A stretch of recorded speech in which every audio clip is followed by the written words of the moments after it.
Bienvenidos a nuestro espacio Opiniones, gracias por acompañarnos en este jueves. Saludos a nuestros fieles oyentes también a través de las radios de Ágape, que desde ya en el oriente y occidente del país y a través del reprise a las 4:30 de la tarde por Radio Luz también disfrutan de este espacio Opiniones. Hoy con nosotros Alejandro Peña Exclusa, presidente de Fuerza Solidaria de Venezuela.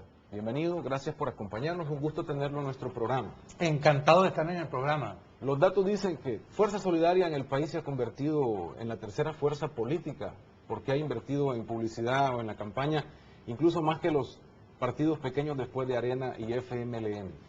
Bueno, Fuerza Solidaria no es un partido político, es una asociación civil. Y como tal sirve en las naciones en donde existe, tiene una función contralora, orientadora. De hecho, es un experimento muy interesante porque que parte de la sociedad civil venezolana surge de ahí. Lo que ocurre es que la política había estado manejada por los partidos políticos y la sociedad civil no opinaba, no actuaba, no intervenía. Y en Venezuela están surgiendo un sinfín de organizaciones no gubernamentales que tienen una función contralora, supervisora y también de propuestas. Pero Fuerza Solidaria está haciendo campaña contra el FMLN, contra un partido político. ¿Por qué es eso o cómo debemos entender esto que Fuerza Solidaria está haciendo a nivel latinoamericano? Bueno, hay, me parece a mí, una concepción un poco limitada de Fuerza Solidaria en un país donde recién se ha fundado esta organización no gubernamental, conformada por ciudadanos salvadoreños aquí en este país. Pero Fuerza Solidaria tiene muchos años trabajando y realmente es una organización de propuestas. Fuerza Solidaria surge como un concepto. Si el continente más rico del planeta tiene la mitad de su población viviendo en pobreza, ¿cuál es la razón? Así surge Fuerza Solidaria. ¿Por qué Alemania, Japón, Estados Unidos han logrado industrializarse y América Latina no? Y comienza a hacer una serie de propuestas de desarrollo muy interesantes que si tenemos tiempo las vamos a desarrollar. Pero cuando llega Chávez al poder en Venezuela y comienza a exportar el socialismo del siglo XXI, los integrantes de Fuerza Solidaria captamos que era imposible un plan de desarrollo dentro del esquema del socialismo del siglo XXI y comenzamos a criticar eso. A veces en algunos países se nos ve como orientando contra una organización en particular. Por ejemplo, en Colombia se nos considera uno de los activistas más importantes en contra de la FARC. En Bolivia, en contra del socialismo del siglo XXI de Evo Morales. Es decir, no tiene una función en un país en particular, sino plantea un concepto que no es consono con el castrocomunismo. Y por eso en determinados países se nos ve como adversando alguna fuerza política en particular, pero eso no es nuestro objetivo ni nuestra misión. ¿Pero ustedes ven al FMLN como la amenaza castrocomunista en El Salvador? Bueno, a ver, como venezolano y estando invitada en un país extranjero, yo no me atrevo a opinar y mucho menos el día de hoy, ¿verdad? Pero su organización opina al respecto, tiene pauta que hace ver eso. Claro, yo invitaría a los representantes o a los fundadores salvadoreños del capítulo de Fuerza Solidaria en este país que ellos respondan a esas preguntas que tienen que ver con los actores internos, ¿no? Yo como presidente internacional de Fuerza Solidaria, invitado a este país, yo prefiero no intervenir en los asuntos internos. Ahora, ayer el mismo presidente mencionaba en algún medio exactamente eso, que consideraba que también Fuerza Solidaria era una injerencia extranjera en el país.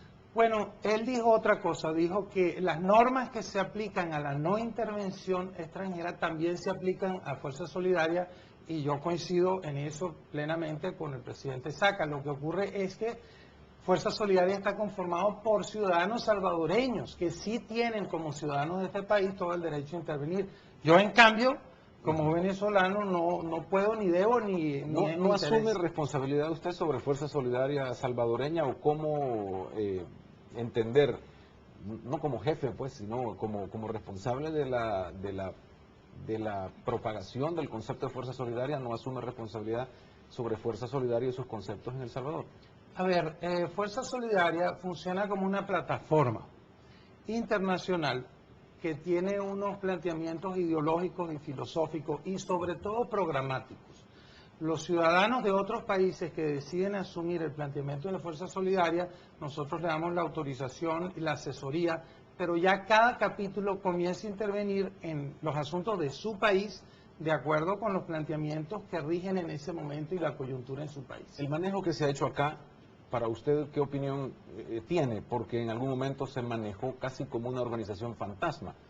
Sí, a mí me parece que, o sea, en cierto sentido me llama la atención que en lugar de contrarrestar con argumentos lo que Fuerza Solidaria El Salvador dice, se han lanzado epítetos, ¿verdad?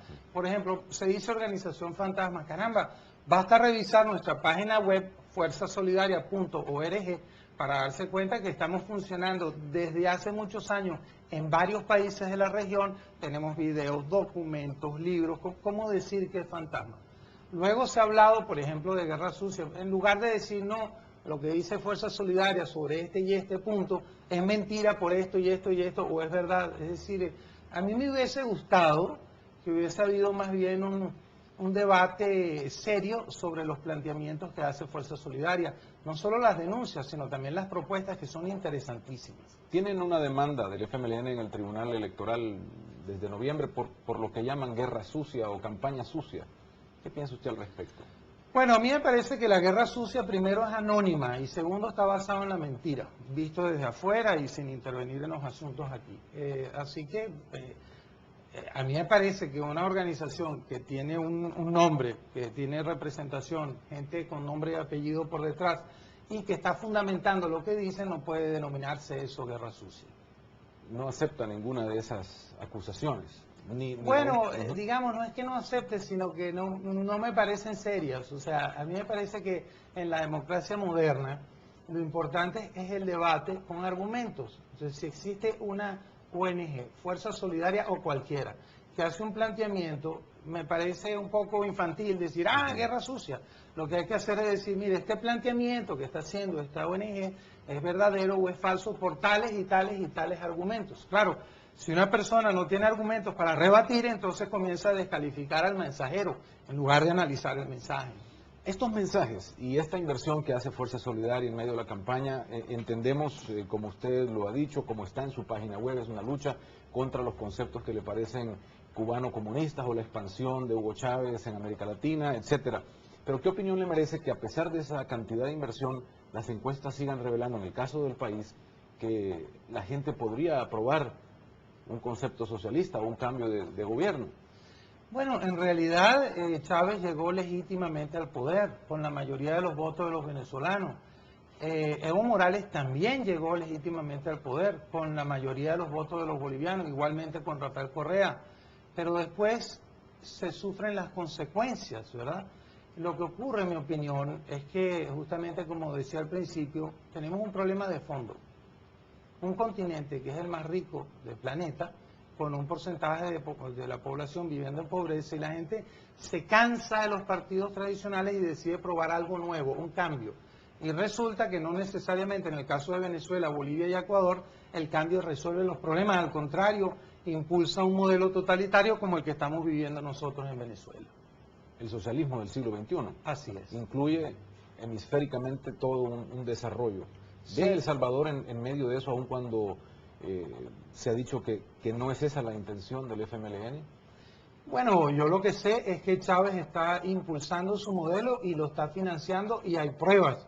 El maletín incautado en Argentina con $800.000 enviado para la campaña de Cristina Kirchner.